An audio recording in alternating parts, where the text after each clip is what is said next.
بسم اللہ الرحمن الرحیم۔ السلام علیکم۔ ایک فرانسیسی عورت اپنے 14 سالہ بیٹے کو لے کر فرانس کے اسلامک سینٹر میں آئی تاکہ اس کا بیٹا مسلمان ہو جائے۔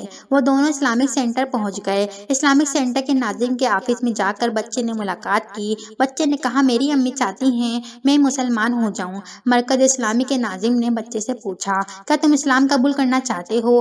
بچے نے جواب دیا میں نے ابھی تک اس پر غور نہیں کیا ہے لیکن میری ماں کی خواہش ہے میں اسلام قبول کر لوں۔ ناظم کو بچے کے اس جواب پر بڑی حیرت ہوئی۔ اس نے بچے سے پوچھا کیا تمہاری ماں مسلمان ہے؟ بچے نے کہا نہیں میری ماں مسلمان نہیں ہے اور نہ ہی مجھے معلوم ہے کہ وہ مجھے اسلام قبول کرنے کے لیے کیوں کہتی ہے۔ ناظم نے پوچھا تمہاری ماں کہاں ہے؟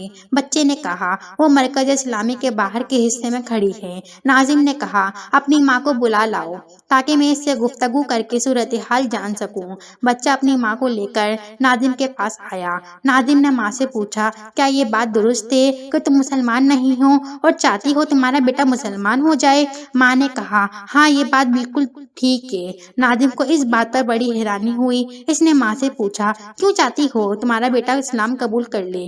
ماں نے جو جواب دیا وہ حیرت زدہ کرنے والا تھا۔ ماں نے بتایا میں پیرس کے جس فلیٹ میں رہتی ہوں میرے فلیٹ کے بالمقابل میں ایک مسلم فیملی کا فلیٹ ہے۔ اس کے 2 بچے یونیورسٹی میں تعلیم حاصل کرتے ہیں۔ صبح شام جب بھی یہ دونوں بچے گھر سے نکلتے ہیں یا گھر میں داخل ہوتے ہیں وہ والدہ کی پیشانی چومتے ہیں اور ہاتھ کو بوسہ دیتے ہیں۔ یہ بڑے احترام اور ادب سے اپنی ماں کے ساتھ پیش آتے ہیں گویا وہ ماں کسی ملک کی پرائم منسٹر ہے۔ میں نے جب یہ منظر دیکھا ہے میری دلی تمنا ہو گئی ہے کہ میرا بیٹا بھی مسلمان ہو جائے ورنہ مجھے ڈر ہے جب میں بوڑھی ہو جاؤں گی کہیں وہ مجھے اولڈ ایج ہوم میں نہ رکھے۔ میں چاہتی ہوں وہ میرے ساتھ ایسا سلوک کرے جیسا یہ مسلم ماں کے بچے اپنی والدہ کے ساتھ کرتے ہیں۔